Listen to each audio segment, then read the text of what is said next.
Welcome back to another Explainer. Today, we're taking some massive global health data sets and turning them into a really clear picture of a hidden crisis. We're talking about incredibly detailed, multinational research, and we've distilled it down so we can actually wrap our heads around the true shape of a major public health challenge. So let's kick things off with a simple question, one that might actually make you rethink your next trip to the grocery store. What common household item is linked to literally millions of chronic disease cases every single year? I mean, you see it in every market, every vending machine, and it's probably sitting in your own refrigerator right now. That item is responsible for a staggering 2.2 million new cases of type 2 diabetes globally in the year 2020 alone. And just to be clear, that's not a cumulative number. That is incident cases, brand new diagnoses in just one single year, all directly tied to one specific dietary habit. Section 1. The Global Sugar Toll, Measuring the Worldwide Impact. To really understand the scale of this, we're looking at a massive 184 countries study on global dietary habits. We're talking about research that analyzed data representing over 87% of the global population, tracking exactly what happens when this product enters our food supply at a mass scale. All right, so let's get specific. What exactly are we looking at? We're talking about sugar-sweetened beverages, or SSBs, soft drinks, energy drinks, fruit punches, sports drinks, basically anything containing 50 calories or more per 8-ounce serving. And fun fact, 50 calories is really just a few quick sips of your average soda. Because these are liquids, our bodies digest them incredibly fast. It's essentially a main line of liquid glucose and fructose that leads straight to metabolic dysfunction, visceral fat production, and insulin resistance. But the damage isn't just limited to blood sugar regulation. Beyond diabetes, these SSBs were also directly attributable to 1.2 million new cardiovascular disease cases worldwide in 2020. That represents 3.1% of all incident cardiovascular cases globally.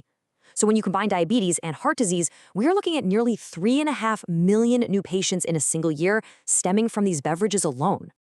And this cardiometabolic burden is incredibly widespread. Geographically speaking, absolutely no continent is left untouched. From the Americas all the way to sub-Saharan Africa, there are deep concentrations of absolute cases per 1 million adults. It is a truly globalized phenomenon.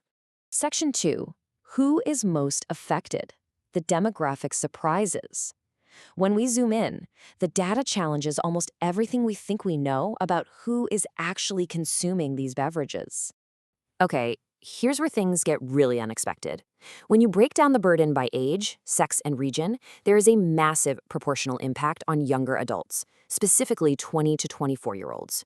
We usually think of cardiometabolic diseases as conditions that hit us in older age, right? But proportionally, SSBs are driving the highest rates of new cases in young adults. Talk about a plot twist. Unlike the old assumption that heavily processed dietary burdens mostly impact lower income or less educated populations, the highest proportional burdens are actually striking highly educated adults in urban sub-Saharan Africa, as well as both urban and rural Latin America. As these regions experience economic growth, it's the emerging, educated middle classes who are most frequently adopting these aspirational, heavily marketed Western dietary habits. And to put the regional differences into perspective, the contrast is stark. Latin America and sub-Saharan Africa are seeing nearly a quarter of their new type 2 diabetes cases driven entirely by SSBs. That's 24.4% and 21.5% respectively. Meanwhile, over in South Asia, it's less than 1%.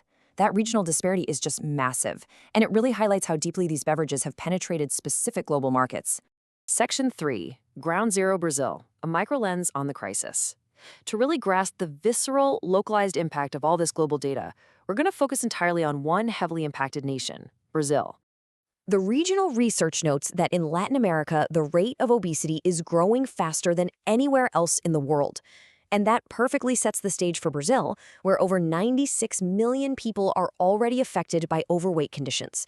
Just to frame that up, nearly 30% of adult women and 22% of adult men in Brazil are currently living with obesity. It is a rapidly accelerating baseline of metabolic risk. Against that backdrop, the numbers are just staggering. In Brazil alone, SSB consumption led to an unbelievable 1.8 million cases of non-communicable diseases in just 1 year. We're talking diabetes, heart disease, stroke, chronic kidney disease, and even certain oncological diseases. It's a massive wave of preventable illness hitting the population all at once.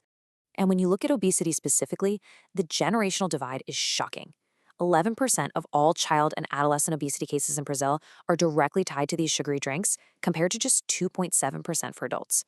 Get this, Brazilian children and adolescents are drinking an average of 87 liters of these beverages per year. That is essentially a large rain barrel full of soda for every single kid. The foundation for future chronic disease is being laid very, very early. Section 4. The economic price tag. Counting the costs in Brazil. Health is only one part of the devastation. We also have to look at the economic shock hitting Brazil's public health system. First and foremost, we have to acknowledge the ultimate human cost. 12,942 deaths in Brazil in 2020 were directly linked to conditions fueled by sugar-sweetened beverages. That's nearly 13,000 lives lost prematurely to a completely modifiable dietary risk factor. Now, in the public health world, impact is also measured through something called DALYs, disability-adjusted life years. This number here, 362,088, measures the massive loss of healthy, productive life across the Brazilian population. It accounts for the years of life lost to premature death, plus the years lived in states of disability from things like stroke, kidney failure, and severe diabetes complications. Then there's the actual financial receipt for treating these preventable diseases, and it hits a staggering $2.9 billion in direct medical costs for the Brazilian public health system. And remember, this isn't even counting indirect costs like lost productivity or missing school. This is strictly the direct clinical cost of treating the damage caused by these beverages in a single year. So where exactly is all that money going? Well, breaking it down, type 2 diabetes treatment consumes the vast majority of that budget at $2.3 billion. That really highlights the specific metabolic damage being done. Managing diabetic complications, from daily insulin needs to potential amputations or dialysis, places an immense, continuous financial strain on the nation's healthcare infrastructure. Section 5. Curbing the crisis. The path forward. With the global and national ledgers showing such steep losses, both in lives and capital, the research outlines some objective policy paths forward to mitigate this crisis. The sources impartially document a few key interventions. Things like sugar density taxes, front-of-package warnings, and improving basic clean water access can effectively reduce consumption. For instance, warning labels implemented in parts of Latin America have been modeled to reduce calorie intake from these products. Meanwhile, expanding safe tap water access removes a major driver of bottled soda consumption in rural areas. And action is needed because the landscape is shifting rapidly. From 1990 to 2020, sub-Saharan Africa saw an 8.8% spike in proportional type 2 diabetes cases over that 30-year window. The beverage industry is expanding heavily into emerging markets, and the incidence rates of disease are climbing right alongside them. What we're really witnessing here is a massive, ongoing nutrition transition. Aspirational marketing and easy, cheap, liquid calories are far outpacing current public health responses. As nations develop economically, traditional diets are frequently being replaced by ultra-processed options, and it's moving way faster than health education and policy can currently manage.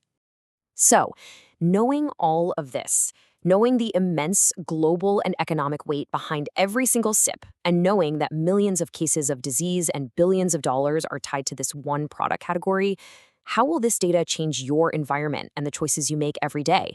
Definitely something to keep in mind the next time you reach for a drink. Thanks so much for joining me on this explainer, and keep learning.